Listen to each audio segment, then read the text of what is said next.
tracks and then working them into this wall of sound, this Phil Spector type wall of sound that just comes at you wave after wave.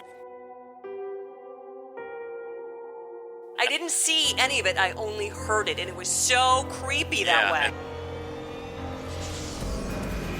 I'm sure we're not the only ones that just come up to each other on a random basis and ask, why did you spill your beans? Welcome to a history-making broadcast for Fright Club Live. Glad to have you. She is Hope Madden. He's George Wolf. And this is the Fright Club podcast, and we are from madwolf.com. First of all, the new look. We've been practicing. It's kind of snazzy. We don't mean the green wall. We mean the StreamYard. StreamYard is a new platform, so if there's a couple of technical glitches tonight, apologies. We have been practicing very hard. We think we got it down, but the big thing is we'll be able to see comments. In fact, I already see comments. Nathan and Alexander, thanks for checking in. Remember last time the egg was on my face because I saw no comments, but that hopefully has been remedied. So thank you so much. On top of that, we're very excited. First of all, we're excited about the topic. I'm very excited. Yeah, George, and we are going to premiere the trailer for our first Mad Wolf production short film.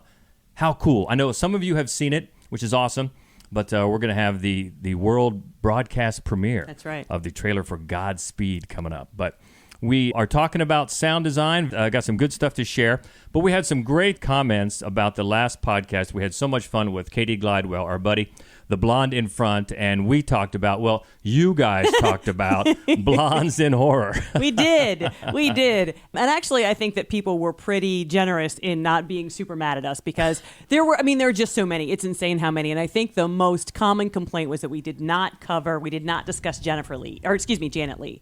I think that was the one that everybody mainly wanted to see. That's fair. Yeah, I agree. That's fair. And as I pointed out, though, I think it was Omar was the first person who pointed out that he would like to have seen Janet Leigh. And the truth is, the Hitchcock blonde that made it closest to the list was actually Tippi Hedren. So that's how far off the mark I was. Yeah, boy, that's another great one, too. Yeah, it is. Yeah. But, it was a fun podcast, and one of my favorite comments was from Old Man Spencer, who's been comment happy in Twitter the last week or so.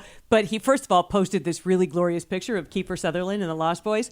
And then he said that you shouldn't have been jealous because basically everybody wanted David to bite them, didn't you? And whether you do or not, I would like to thank Old Man Spencer for putting that image in my head. He was asking whether I would like to bite him? No. Whether you would like Kiefer Sutherland as David to bite you. No. That basically his theory is that we all wanted him to bite us when we watched the movie, didn't you? No, I'll be honest, and don't hate me, and we're going to talk about Fright Club cards here in a minute, which I love. I don't have nearly as much love for the Lost Boys as a lot of people do, so bring on the slings and arrows. I get it. But the point is, it was a lot of fun for a podcast. I had a lot of fun just listening to you guys, you and Katie go back and forth and just working. Got to do redheads next. Working the buttons. Oh, that'd be good. Yeah. Working the buttons. So that was fun. So thank you for all that. And are we talking about the Fright Club card yet, or is that for later? Yeah, no. Why don't we go ahead? Because basically what has happened is that the Me Toxin Boys ran amok in our Twitter feed, as happens. Which is fun. It does. I enjoy watching it happen in real time. It does. And first of all, he created a Fright Club card, and then he just asked the Twitterverse what they had all done to have to turn in their Fright Club card, and he asked when he could get his back. I loved it. Both of the Me Toxin Boys, it's just their gaping lack of taste when it comes to horror films. Not to put too fine a point on it, but gaping lack of taste. There's not a lot of gray area there. They know it. But there were a whole bunch of other people, in fact, so many that I'm going to have to read it. First of all, one of my favorites was Dzak, who admitted that he likes PJ Souls. But that created a whole tangent. It was like, who doesn't like PJ Souls? I like her as a person. I've said it many times. As far as you know, I'm like on her record. And then Mox, who admitted that she has not seen about 70% of all the classics. I love that you admit it, though. That's You're true. up front. Seth thinks that Lucio Fulci is a better director than Dario Argento. Yeah. He likes the eye squeezing. That's my theory on that. Jen Dreadful, this one cut me deep, Jen. Jen Dreadful hates Calvert. Cut us deep. Yeah. How about that dance sequence, though? I love every single But speaking minute of cutting us Calvert. deep. Oh, that's right. Phantom Dark Dave. He was very brave in admitting that he has actually never seen Die Hard. that was a whole that we had to go to a judge's ruling about that, because since it's not a horror film. Yeah, it's not Fright Club. It's Fright Club adjacent. Yeah, it couldn't really affect the Fright Club card. No, so he gets to keep his card. Yeah, but boy, remedy that. Would you? That was great. Thank you so much. That's always so much fun. But let's get to our topic today. Yes. Which sound design came up as an option of a topic when we were talking about best cinematography, which is funny because almost every time we do one topic, 5 more topics crop up. Because while we were thinking about this one, I said, we got to do score again, because we did score once, but we did it for somebody else's podcast. And then I also want to do the best just song, which, of course, Cry Little Sister, by the way, from the Lost Boys will make that list. So anyway, but the point is, I sent you a list of just maybe 7, 8, 9 maybe options that you could potentially consider when you put together the list for this podcast. So 100% you. Mm-hmm. And how many of mine made the list? None. You know, I have found that when you wield this sort of power, it goes to your head. It really does. So I enjoyed it. But I put a lot of these together for different reasons. So many other movies that aren't actually on this list could have been on it. There's so much love for a lot of these. Great recommendations, by the way, on Twitter. We got maybe more support and more ideas than for this podcast than probably ever before. And there's some great ones. So, but I'll try to explain as we go along and put some of these in historical context, because some are not recent movies and there's been so many advancements in technology. Obviously, sound and things are going to get better as the movies are more recent. But still, when you think of some of these films in historical context, what they were able to do with sound is just amazing. So a lot of it went into it, and hopefully I'll try to support and give support for what I was thinking as we go along. But do we want to show them my mouse pad? Oh, yes, another piece of history-making Fright Club news. Look at this new mouse pad that she got. Yay! It goes really well with the green wall, doesn't it? We should explain the green wall really quickly, because if you've seen the show before, you're used to a different wall with a different big, lovely painting from Fury Road. This, we've got The Girl Walks Home Alone at Night in a green wall because I got a new desk. And so it's an L-shaped desk, and now we face the other wall. And so eventually, after we've figured out StreamYard, we're going to figure out green screens, and we're going to put shit back there. We're going to make it seem like monsters are coming at us. Yeah, so it's, and you got to check out that Girl Walks Home Alone at Night poster, which is very cool. By the way, Tom says, yay, PJ Souls. So there you go. And Jamie's already ahead of us. He says, props to the Foley Masters. That's right. So he's down with the terminology, he and knows. we'll get to that, all the Foley Masters. But all right, you want to jump right in? I do. Number 5 on my list of favorite sound design. Listen how he says it. On our list, lovingly put together. It's a lie. This is from 2014. It Follows. This thing, it's gonna follow you. Somebody gave it to me, and I passed it to you. Wherever you are, it's somewhere walking straight for you. All you can do is pass it along to someone else.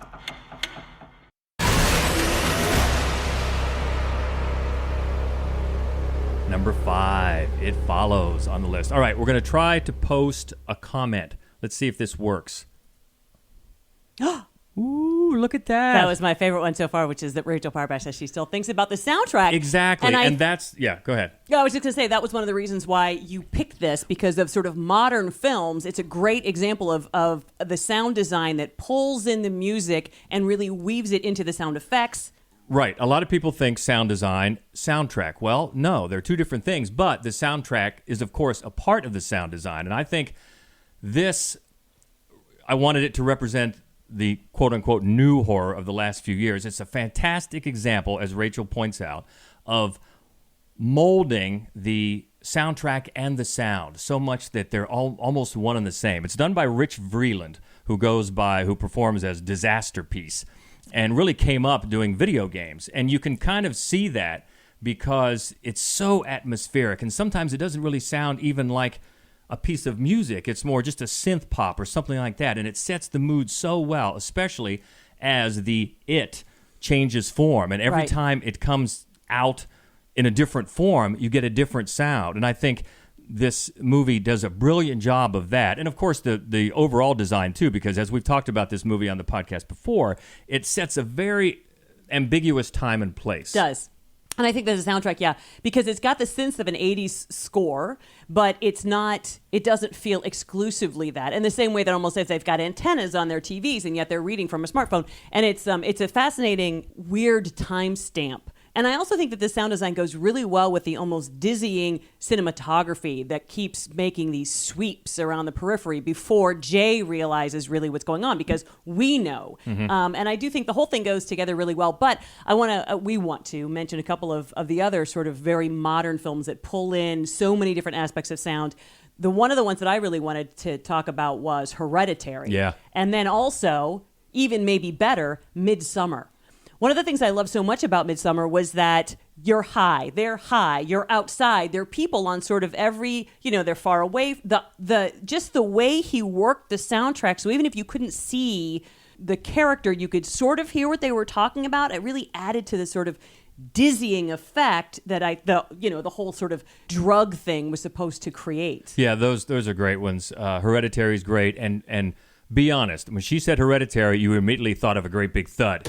Boom. Guess you did. You did, because I did. Everybody did. But those are great from the last few years of new horror. Us is one. We got a lot of suggestions for Us. Also, but that's A another Quiet great Place. One. Yeah, Us is another great one that really pulls the soundtrack, pulls the score into the sound of the film, the sound design of the film. That's a great one. And then I think another one that came up a lot of times and that this movie absolutely evokes is Halloween. Oh, for sure. And Halloween, one of, if not the most iconic horror soundtrack of all time. But that's why I wanted to use this one and start with this one, because it's such a molding of sound and soundtrack. And that's why we started out at number 5 on our sound design list for It Follows. Yeah, Katie, oh Lord. Just the scene where Toni Collette finds Charlie. Boy, you're not kidding. I don't haunt your dreams. There's a lot of screaming in that sound design. I love how these comments are working. I know. It's because I don't have anything else to do, so I can just keep clicking this.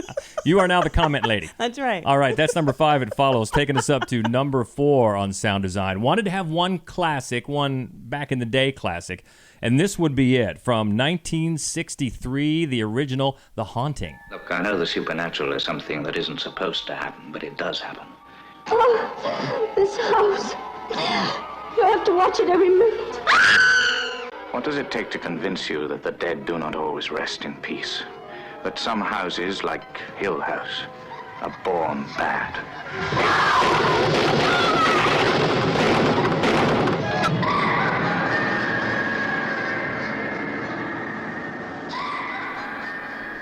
Yeah, that is such a great use of sound effects just to scare you, because let's face it, it's a haunted house movie. Yeah. And also the production design on this movie is fantastic. But we're talking about sound design, so props to the main sound designer on this one, Desmond Briscoe. And think about it. It has to create all these frights, and there's still many people that rank it as one of the scariest movies ever made. Yes. Just with sound and just with maybe a curtain blowing or something like that. It's all in your mind. Yeah, and it's PG. Yeah. Yeah. And when you think that, like so many haunted house movies do, it's basically a metaphor for what's inside your head or what's inside your body. It just, the sound effects to me are just off the charts with this thing. Yeah, I mean, it helps that it started with Shirley Jackson's writing. Yeah. And the performances are so great. But yeah, it is a really, really fun movie where you were relying on only what you hear because you don't really get to see anything, which makes me think of a more modern version of that, which is the Blair Witch Project. Yeah, yeah. One of our favorites for sure. And that's another one where even though they're not in a house, they're out in the expansive woods. Every little creak, every little thing you don't hear up front in the foreground, you hear it in the background. Every little thing, and it just really gets your ears just straining. What can I hear? And the sound effects in this, just over and over, they were manipulated. They added in tears, laughter, voices of ghosts themselves, the creaking boards. And at the time, I can just imagine, you try to think of it, like we said before, in a historical context. Think of those audiences in 1963. And this was so much an inventive use of these sound effects. I can just imagine it was terrifying. And this is, you told me, a Foley. Well, there's a lot of Foley, yeah. In fact, it was Jamie who brought up the term Foley artist. A lot of people know what that means. It's named after Jack Foley, who was one of the first to use basically household items to make sound effects for movies, like putting a couple of boards together for a horse clopping along or something like that, or maybe a head of lettuce. You stab a knife into a head of lettuce for someone getting stabbed, things like that. So that's a Foley artist, and a lot of Foley work going on here. And that continues to today. But back in 1963, this was an astounding use of all sorts of sound effects to just create an incredible mood. Yes, hand in hand with the production design, which is top notch.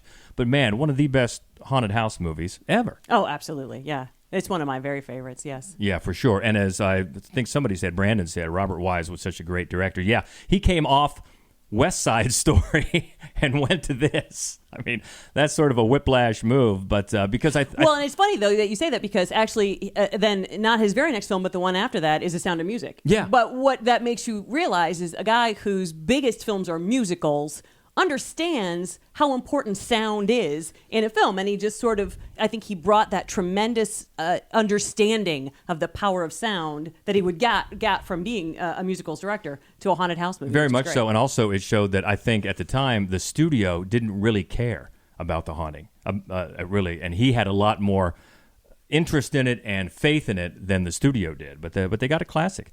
And Nathan, I've always thought that the Foley must be the best of all jobs. Man, it would be fun, wouldn't it? Katie thinks so too. Oh, it'd be a lot of fun. So I'm right there with you. Yeah. And this is a great use of it. The Haunting, number 4 on the list of sound design horror. The classic, the back in the day from 1963. Let's get a lot more recent. And this is one that got us talking about sound design because it was on our cinematography list for very obvious reasons. And this is from just last year. The Lighthouse.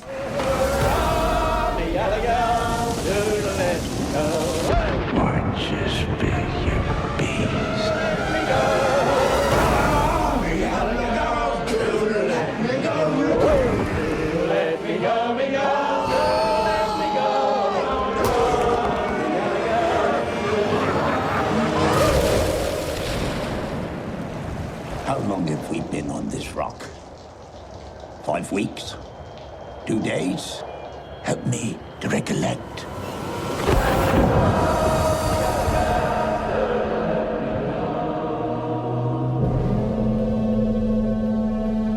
That foghorn. Oh, the foghorn. And just put you in the mood right the opening seconds of the movie. Oh, yeah. Every time I watch this trailer, I just want to watch the movie again right now. Everything about this movie it's so bonkers, it's so crazy, but technically, it is such a wonder. We talked about the cinematography. Obviously, the production design is fantastic. The sound, like we just said with the foghorn, it gets you right away, and it pummels you. It just pummels you through the entire length of the movie. And its sound designer is Damian Volpe, who worked hand in hand with Robert Eggers to get incredibly authentic. I mean, you can look up the lengths that Damian Volpe and his wife, he got his wife involved, that they went to getting some of these sound effects and then working them into this wall of sound, this Phil Spector type wall of sound that just comes at you wave after wave, and you feel weighed down by it, which is perfect because this whole movie is about these guys and their descent into madness, right. And it's just they have to escape this, and they can't, and it all starts with that foghorn. Oh my God, the foghorn is so great. And of course, it also, the sound and the cinematography really blend with these remarkable performances, just insane performances to do that, to sort of give you this sense of true madness. And of course, we can't talk about this movie without talking about Why'd You Spill Your Beans? And that's a case where Damian Volpe, the sound designer, has said that's where he wanted to incorporate silence, because that line becomes so important. Number one, because we keep saying it, but it's such a benchmark of the movie, and he made it much more silent so that it would just resonate over and over, and adding a little bit of echo to it. Yeah. And you can't get that out of your head either. I'm sure we're not the only ones that just come up to each other on a random basis and ask, why did you spill your beans? But the sound is just the word that just keeps coming. It's just overload. It's just sensory overload, which fits this movie perfectly because it's just the mood that was needed. Yeah, and I think another film that it doesn't overload you with film, but it creates an atmosphere of madness and with just pristine sound design is The Shining, which I think was in sort of our poll of Twitter, the movie that came up the most often. People were really fascinated by, as Brandon said, the sound of the big wheel on the carpet. So great. And then also, and I forget who said it, but it was the sound of the ball when Jack keeps throwing the ball against the wall and the echoey noise that it makes and how it just gives you the sense of emptiness in the building. It is and the carpet that is now my mouse pad. But yeah, I mean, I just feel like, Kubrick didn't leave a lot untouched, unnoticed, and his sound design was beautiful. Oh, that is true, and I agree 100%. And I'll be honest, maybe one of the reasons I didn't go with The Shining on here is because we have talked about The Shining on so many different podcasts. So is it being penalized because it's so good in so many different areas? The answer to that is yes. Yes, it is. But I agree, especially, as Brandon said, the sound of that big wheel off the floorboards, off the rug, and then back is fantastic. Yeah, so, yeah, very much so. Very similar, as you said. Very similar effect to The Lighthouse, but The Lighthouse number 3, and before we go to number 2, before we go to number 2, I think you were going to let me just mention 2 of the ones I wanted to talk about. Oh, if you would, please. If you could. So the one, and this is going to surprise no one, is Texas Chainsaw Massacre. Mm-hmm. I think that there's a guerrilla style to that sound design, but it's incredibly effective. The slam of the metal door, of course, the chainsaw, the buzzing flies. I think that that's an incredibly effective and super creepy sound design. And then the other one that has always really impressed me is the original 2008 French film Martyrs, because the film is essentially 3 separate stories, all with the same primary characters, but it is, and each story, the sort of orphanage childhood story, the middle piece in the suburbs, and then the basement prison piece, each of the stories has its own complete design. It has its own color palette, it has its own sort of lighting style, and it has its own sound design, so that the early period is very echoey and sad sounding. The middle period seems sort of lush, like a TV show almost. And then once that metal ladder hits the cement of the basement floor and you just hear it echo, it's this sharp finality to it. Yeah, this sharp, sterile, awful sensation that permeates the rest of the film. So those were my 2 biggest rejections. No, I'll be honest with you. The Martyrs was not one that I thought of when I was mulling over titles for this list. So, but it's a good one. And when you bring up those specifics, I definitely agree with you. And of course, I've said many times that the sound of the door slamming in the Texas Chainsaw Massacre is probably my most terrifying moment of that entire movie. So those are good. Don't feel slighted, as I often do. So where are we at? Number 3, The Lighthouse on our list of sound design, and that moves us up to number 2. So excited to talk about this movie. I think we've only talked about it maybe once. One time. Okay. We're going to talk about it again. And from 2012, it's Berberian Sound Studio. What I admired about you was that you were an artist, that you were doing this with a love. Sounds a little watery. Is there any fresh marrow? Francesco tells me you are trying to escape. There's no reason to escape. Who's there? Leroy, this is going to be a fantastic film. This game's up, old boy. No more jumping through hooks. Don't be afraid. A new world of sound awaits you. A new world that requires all your magic powers.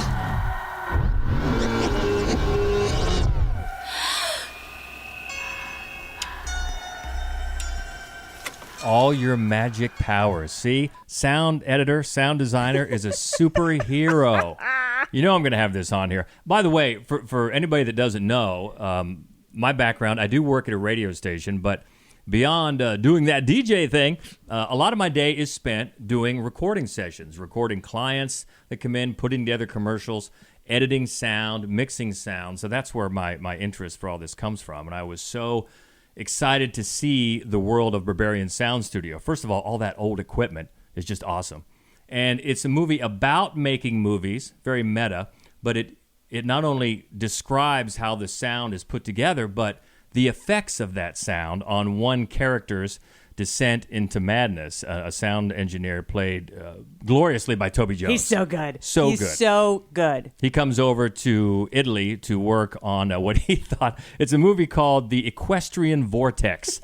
And he thought it was going to be a horse movie. No, it's not. It's a Giallo movie, which is one of the other things that is so great about this movie. Not just that it gets all of the sound nerdery absolutely correct, but it gets the Giallo background absolutely correct. So it's made by director Peter Strickland, who's a madman. Yeah, and he has actually, his background included being in a performing group and also managing a record label. Oh, okay. So he's all about sound from the get-go. He also did In Fabric. Oh, yes. So so another just great and bizarre film. But I mean, I feel like he gave the real timestamp to this. I mean, he really understood the Giallo that he was going after. And actually, one of the other films that was recommended for the list that didn't make it by Seth, that was Tenebrae. So it's another, but Giallo it's an interesting choice for a film about sound because they're very Foley. I mean, they're, I mean, the garish colors, that's what really sort of marks a Giallo film, but the garish sound effects really do too. Yeah, and what's great about it is it keeps the focus on the sound because in the movie,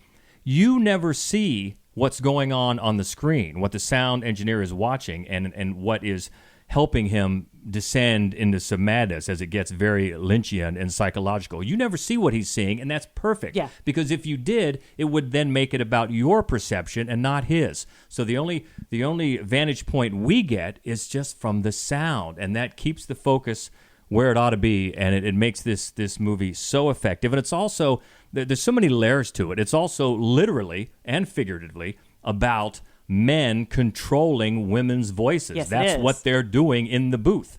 And then it adds some layers on top of that. I mean, I think it's interesting that this is back to back with The Lighthouse because in a lot of ways, I feel because I've noticed that a lot of people haven't seen it, haven't seen Berberian Sound Studio, and I feel like if you like The Lighthouse, even though in a lot of ways this is wildly different, it's also very similar in a lot of ways. And I feel like if you enjoyed The Lighthouse, you would like this movie. And also, since we're talking really technically about movies about sound, I want to go off the path here a little bit and talk about a few movies that aren't horror movies, but definitely worth checking out. And the first one is a documentary that came out, I believe, just last year.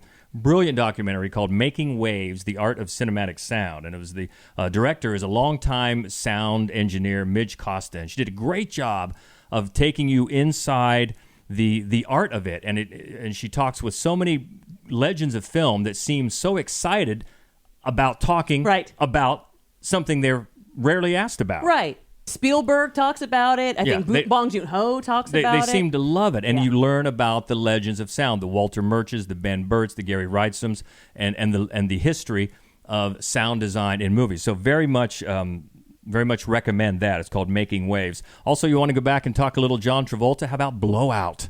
Which is not a horror movie, but it is De Palma, so it's close. And it's a thriller. But it's definitely about sound. All about sound. What he hears in his earpiece there.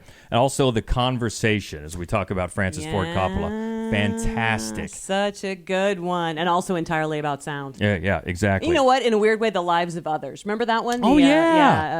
German. It took the foreign language Oscar away from Pan's Labyrinth. So it's always kind of stung me. But it is a good movie, and it is entirely about sound. Yeah. So those are some off the path a little bit that aren't horror movies, but definitely worth checking out. And we're getting a lot of support for Berberian Sound Studio. So thank you very much. And if you haven't seen it, for sure look it up because it is a trip. It goes in some crazy places. It definitely does. It definitely does, and worth checking out. And In Fabric as well, like you mentioned. His latest movie, In Fabric. Which, it's weird to say it if you have seen In Fabric, is that's probably his most mainstream film. It probably is. But I'll watch everything he makes. He's just great. So Berberian Sound Studio is number 2. So let's go to number 1 on our list of sound design horror. Yeah, you would call this a classic. Not quite as back of the day as The Haunting, but this is from 1979. In space, no one can hear you scream. It's Alien. Seems we have intercepted a transmission of unknown origin. Human. Unknown. What the hell is that?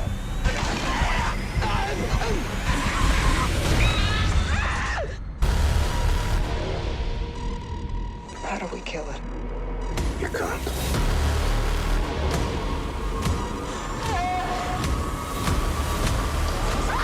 Oh, God, it's moving right towards you. Move, get out of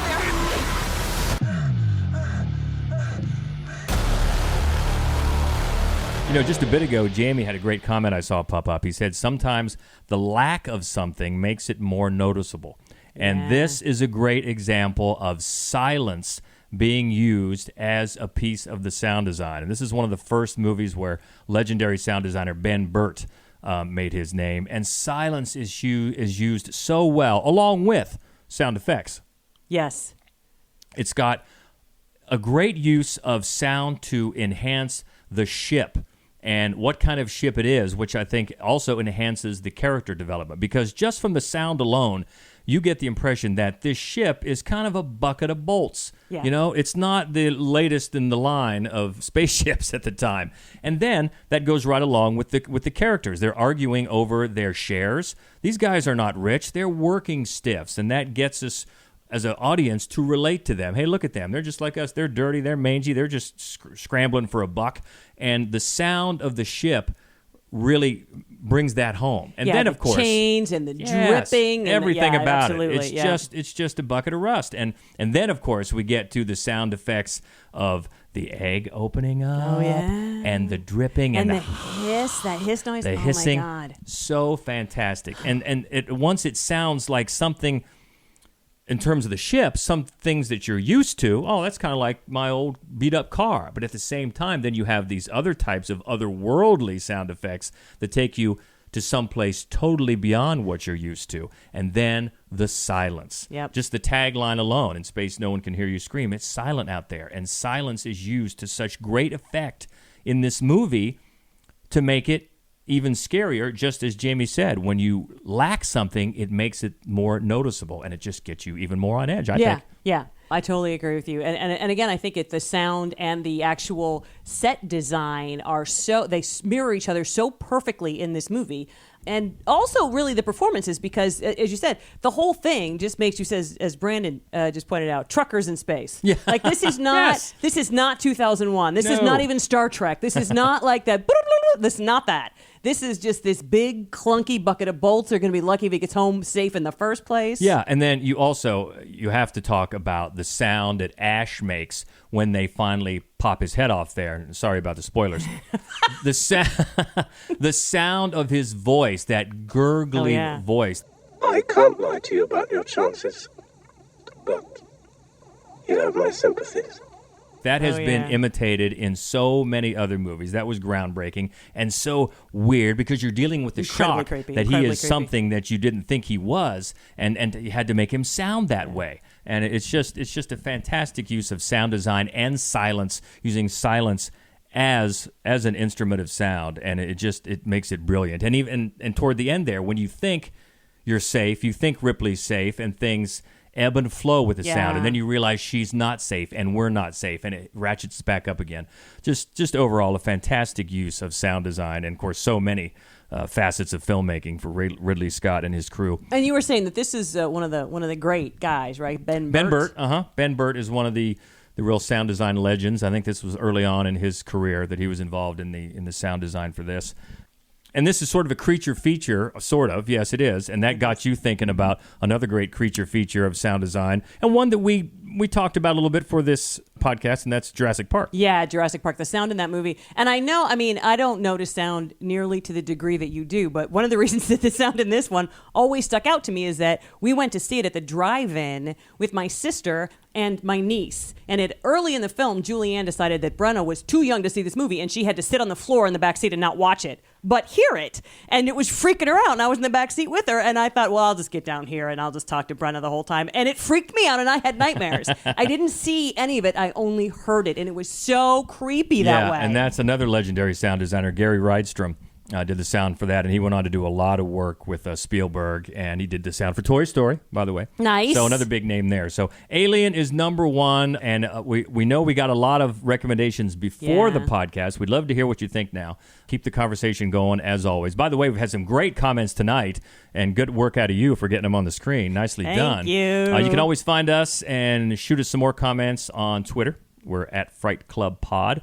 Also, the Facebook page and the Instagram is Mad Wolf Columbus. And the main website where you can find all of our written reviews, our other weekly podcasts where we just talk about all the new releases, and now get a weekly visit from the Schlocketeer Daniel Baldwin with some studio news. That's called The Screening Room. You can find all that at madwolf.com. So this has been a blast, and now we look forward to getting into some remakes. Yes, in our next podcast. First of all, we are going to talk a little bit about some of the movies we didn't get a chance to talk about today. Yep, Some of the recommendations that you guys made, including Jamie, who pointed out how great the birds sounded. So that'll be something we can talk about just briefly next time. And then we are going to tackle the best remakes, because that was another rant in our Twitter page, and it was just appalling That's going to be fun. to see their lists. Just appalling. And so I thought, well... In a good way. In a good way. That's totally what I mean. No, they know I'm a dick. It's fine.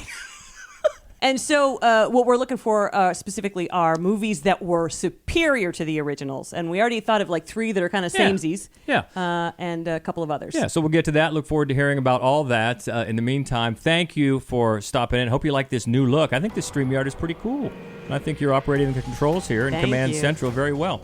So we hope to hear from you. Until next time, she is Hope Madden. He's George Wolf. And this is the Fright Club Podcast. Hello, darling. This is Elvira, Mistress of the Dark. And stay frightful, my friend.